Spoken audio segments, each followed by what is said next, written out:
What's up, guys? Welcome back to Newswave. So wouldn't you know it, we have another report that dropped online for the Switch 2. This one targeting more of the mainstream and business side, which does work into maybe how Nintendo plans to announce the whole thing. We're going to go over exactly what was said in that report here today. Also, we are going to be talking about the situation with Xbox and some of their exclusive games going to other platforms for Sony and Nintendo, with one game in particular being named. And we're also going to be looking at CES 2024 as we're getting some announcements around Nvidia with their video cards, and even a whole new handheld to look forward to this year. So if you guys enjoy this video, make sure to hit that like button, helps out a ton. And if new here to the Spawn Wave channel, make sure you subscribe down below.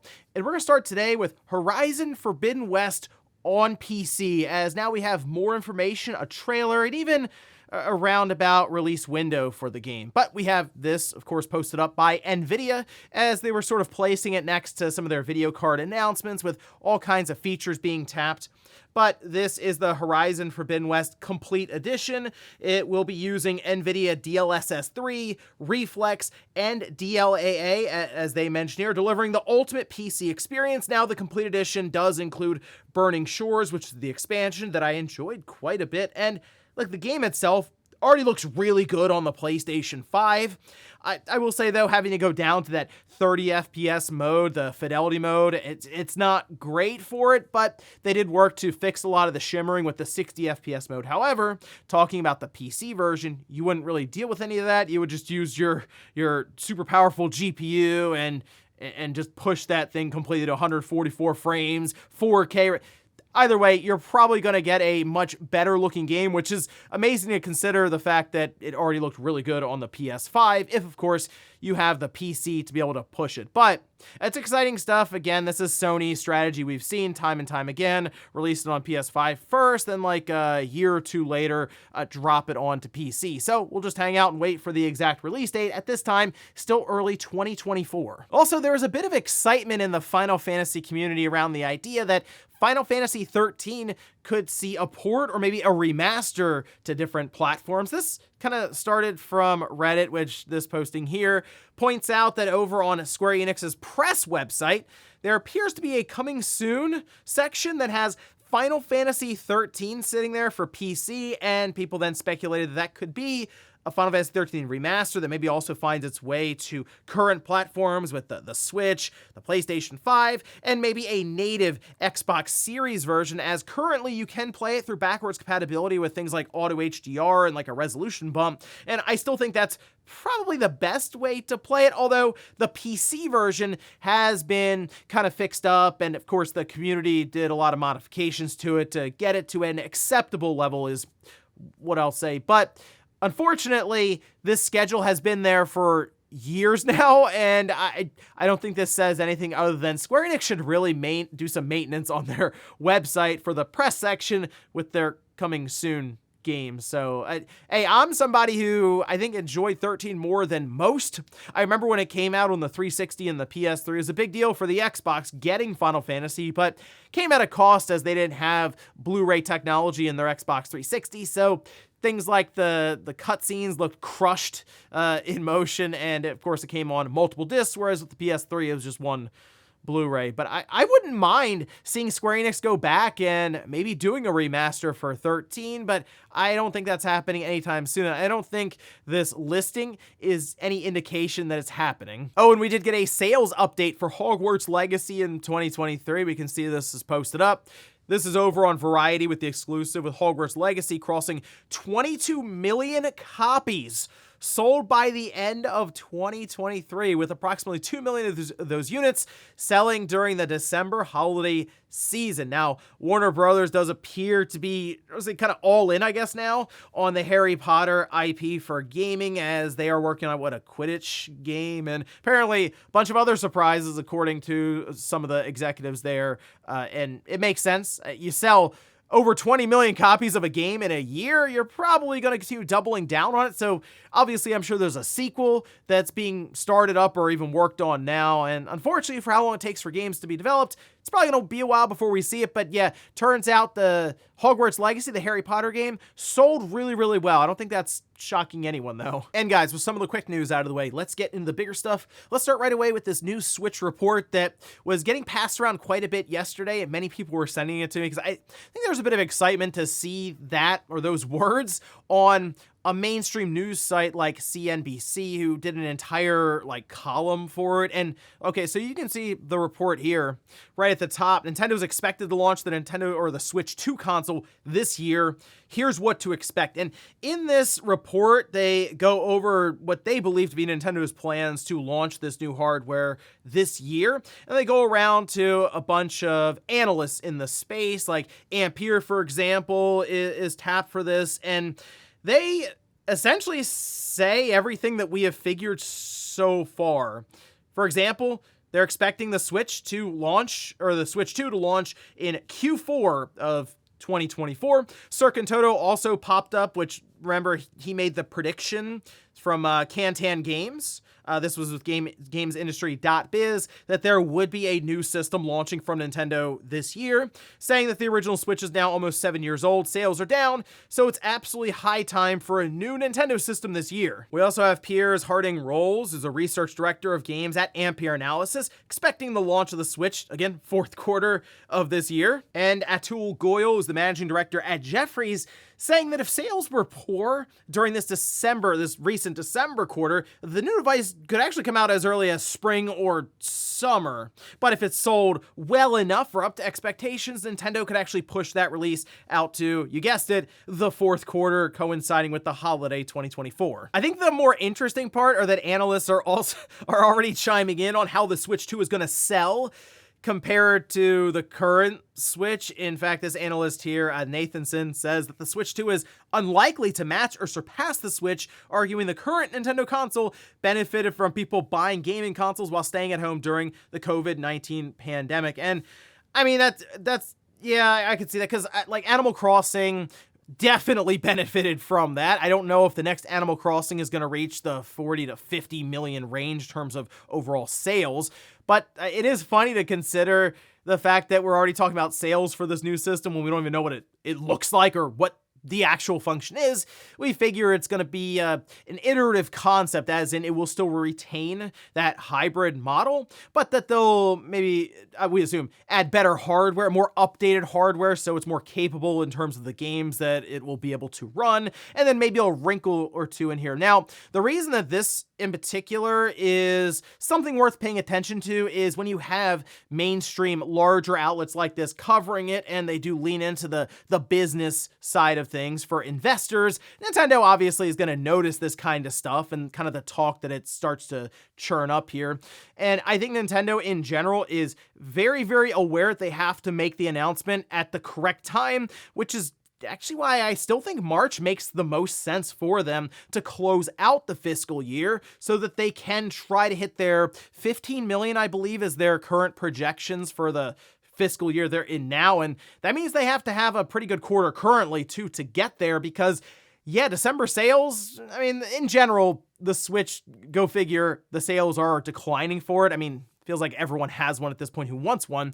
So they got to be careful about it. And I think right at the end of March makes the most sense. All right. And that's kind of what I'm looking towards currently, which is going to make a February Direct kind of awkward as to what they talk about, really. But hey, you close out with Metroid Prime 4, and I think everyone will be fine with what's shown there then. You can show all the farming games you want. But no, at this point, yeah, we're starting to see Switch 2 pop up with some of the larger mainstream outlets, and I think that's a trend that's going to continue over the next few months. Next up, let's talk about Microsoft and the rumors flying around right now about some of their first-party exclusive games to their, we'll say, ecosystem, right, with Game Pass, PC, and Xbox, heading to other rival platforms with Sony and Nintendo. I know people look at that and say, well, they're not all really competing with each other. Well, technically, in the entertainment space, you're competing for hours and dollars. So, in a way, even indirectly, they are competing with each other. But it appears that more information is coming out around another game outside of what again, I think is Hi-Fi Rush going to those platforms.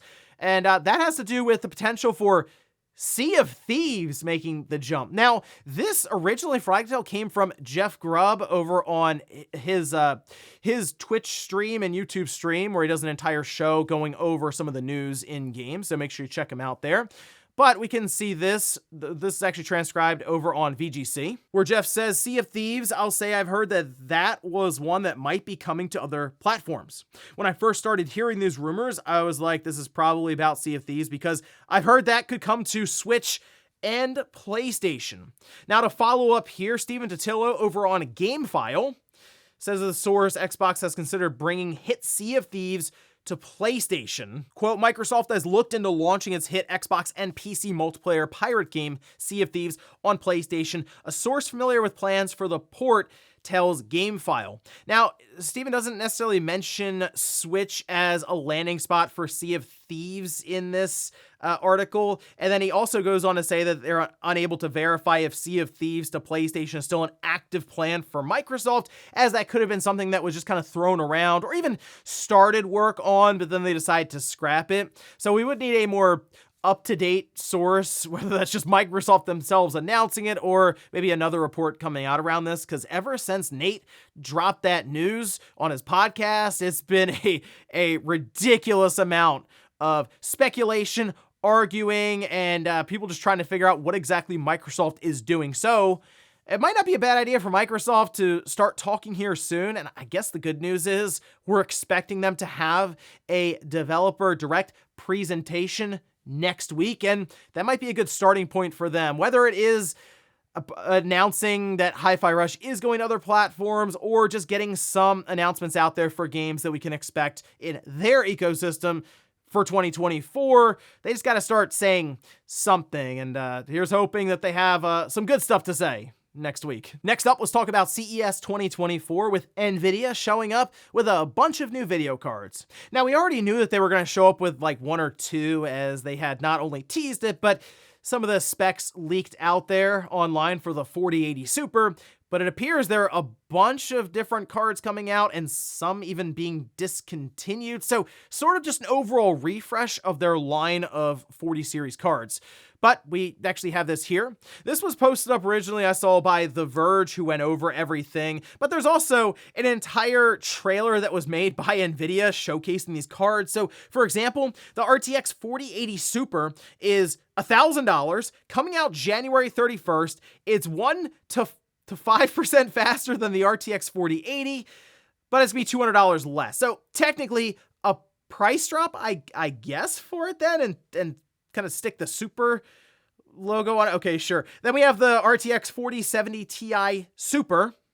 The naming is $800. January 24th, it's 10% faster than the 4070 Ti at the same power draw. There you go. And then we have the 4070 Super. That's coming in at $600, releasing January 17th. It is 15% faster than the 4070. So we have basically every week to close out January, we have a new release. So the 17th, the 24th, and then the 31st. Now, as for that RTX 4070, it's just dropping to $549. So again, it kind of just looks like a refresh of the 40 series cards across the board here. Now also coming in at that top line price for the 4080 Super at $1,000, or I guess you can look towards what, like the 4090 or so.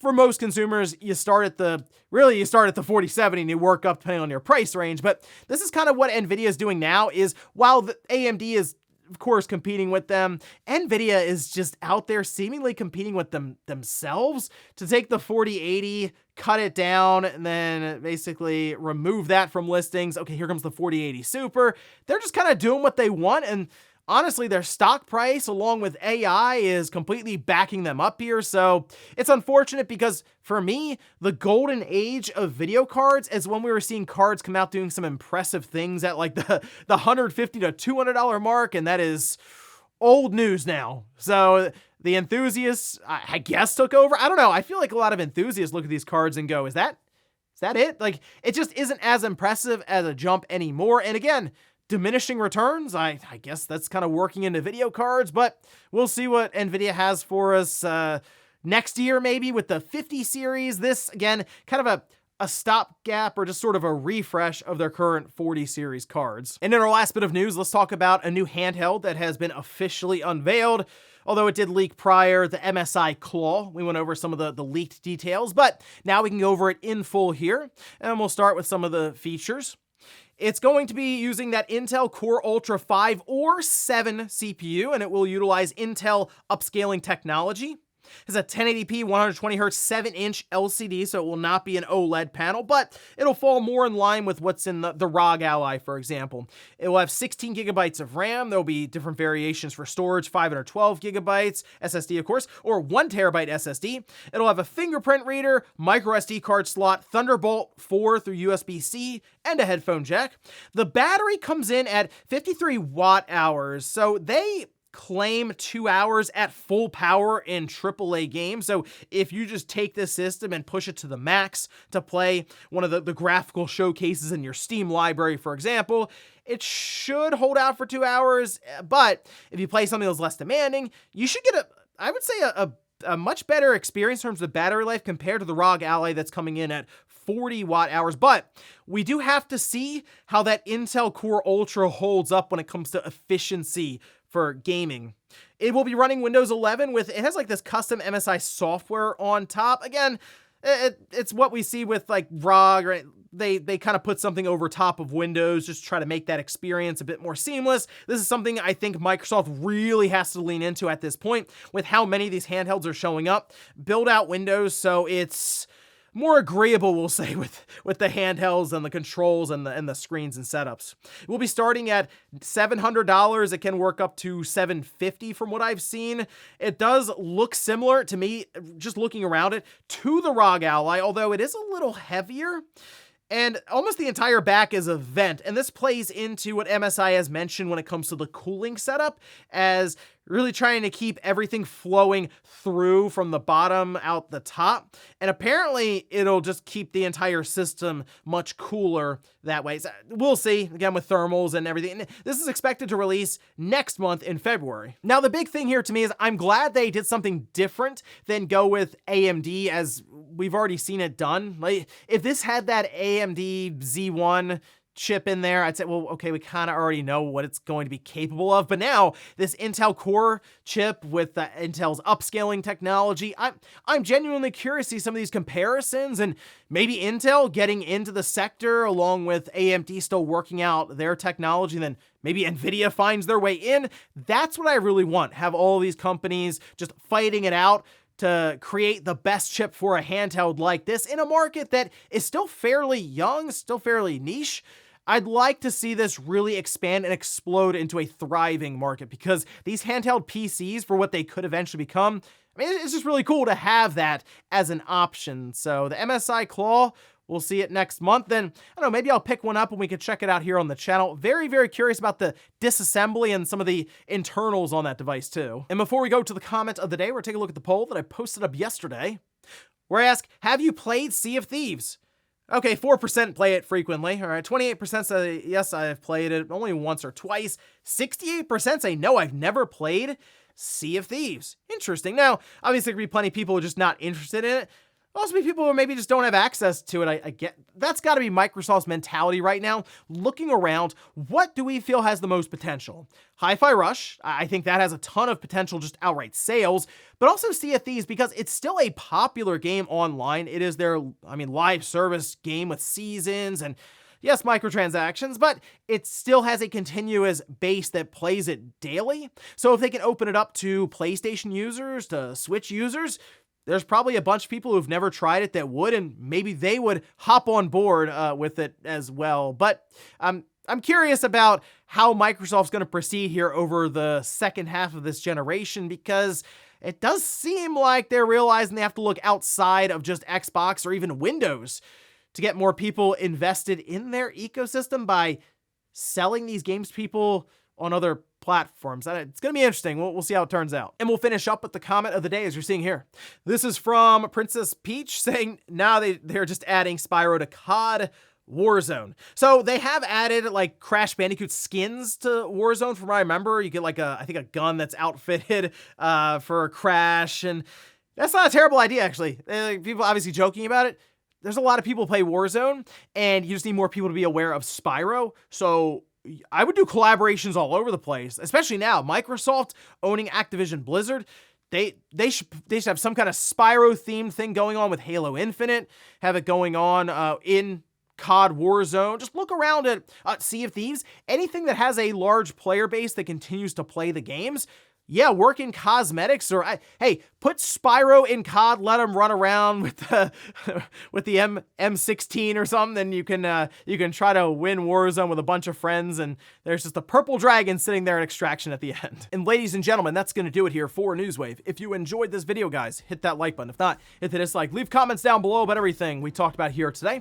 Well, there's a Switch 2 report article that popped up on CNBC. Were you surprised to see it there? And do you think more of these mainstream outlets will start to cover and talk about Nintendo's next generation device? And also, what about Nvidia's video card lineup for the 40 series they unveiled? Or just how do you feel about the video card market in general right now? And then Microsoft moving Sea of Thieves to PlayStation or Switch.